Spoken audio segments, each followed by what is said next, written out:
Sejak lebih 3 minggu lepas, sejak konflik Israel-Palestin bermula, uh, heboh pasal boikot. Rakyat Malaysia boikot setengah perniagaan yang menyokong Israel. Antara yang paling teruk kena boikot ialah McDonald, Starbucks. Kemudian ada syarikat Nestle yang ada hasilkan Milo, Maggi.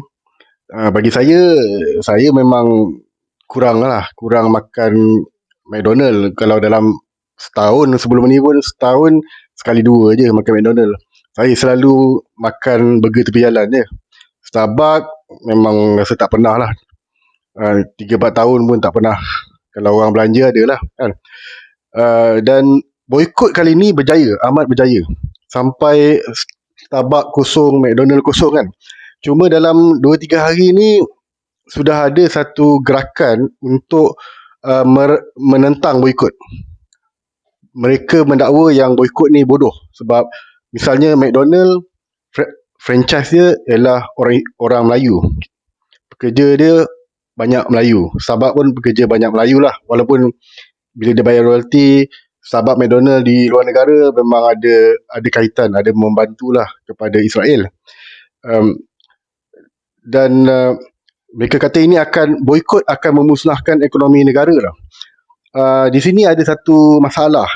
Ini adalah naratif yang cuba dimainkan dan ia sebenarnya bercanggah dengan logik ekonomi. Saya cerita sikit lah. Ekonomi ni ialah satu ilmu. Okay? Ilmu ni dia bermula pada pertengahan abad ke-18. Yang memulakan ilmu ekonomi ni ialah satu kumpulan dekat Perancis yang dipanggil fisiokrat. Mereka membincangkan pasal ekonomi. Mereka yang pertama sekali menggunakan perkataan ekonomi. Walaupun kemudian ada seorang nama dia Adam Smith tu dipanggil sebagai bapa ekonomi. Tapi sebelum Adam Smith mencipta ilmu ekonomi, fisiokrat dah mula menggunakan istilah ekonomi. Dan istilah ekonomi yang mereka bincangkan, fisiokrat bincangkan, ialah berkaitan dengan kitaran, cycle. Ekonomi itu ialah cycle. Jadi kita hasilkan sesuatu dan kita hilangkan dan kita guna benda tu untuk hasilkan benda baru. Jadi satu kitaran lah. Dan pada zaman pasca moden dan pasca moden, ilmu ekonomi menjadi lebih rumit lah. Sebab kewujudan mata wang, kewujudan duit. Sebab masa zaman fisiokrat dia tidak ada duit lah. Sekarang ada duit. Jadi bila ada duit, dia punya benda yang dikitarkan tu termasuklah duit. Okey.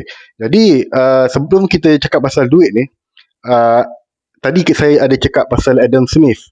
Adam Smith ni dia membangunkan lagi ilmu ekonomi daripada fisiokrat. Okey. Kalau fisiokrat tu dia membincangkan kitaran benda fizikal. Contohnya emas, bahan-bahan mentah. Tetapi Adam Smith memasukkan unsur metafizik, iaitu benda-benda yang bukan fizikal. Contohnya keuntungan. Keuntungan tu boleh dikitarkan, kekayaan tu dikitarkan. Di situlah bermulanya ekonomi moden. Okey. Jadi kalau kita bercakap berkenaan dengan boikot ni sebenarnya hanyalah kita tak beli McDonald, kita tak beli Starbucks, duit kita gunakan belian kita tu ke tempat lain.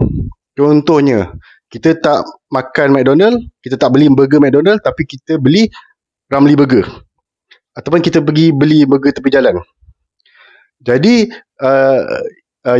yang dapat keuntungan sebelum ni ialah McDonald. Sekarang ni selepas boikot, yang dapat keuntungan ialah Ramly Burger. Maknanya dia hanya menukarkan consumption ataupun belian, yang mana juga menukarkan di mana keuntungan tu dikumpulkan. Ekonomi itu ialah berkenaan dengan substitution. Kalau kita tak beli benda ni, kita substitute atau kita gantikan dengan membeli benda lain. Jadi tidak maksudnya kalau kita boikot sesuatu, kita boikot kedai A, maka ekonomi negara akan hancur. Tak, kita boikot kedai A, kita beli kedai B. Itu saja. Ini adalah asas dalam ekonomi. Dan itu dari segi keuntungan, konsep yang bukan fizikal. Sebab dalam dunia moden, dia ada konsep duit. Okay? Jadi untung tu sebenarnya pembelian tu daripada duit. Kita belanja duit. Jadi kalau kita tak beli daripada McDonald, duit tu kita simpan dan kita gunakan untuk beli daripada syarikat lain, daripada peniaga lain. Duit tu akan pergi pada mereka akan bayar gaji pekerja. Mereka akan terus hidup. Kalaulah walaupun McDonald dan Starbucks tutup, Milo tutup, pekerja mereka akan berhenti kerja. Dia akan pergi bekerja dekat syarikat yang lain tu, yang masih hidup tu. Begitu, itulah maksudnya dalam kitaran ekonomi.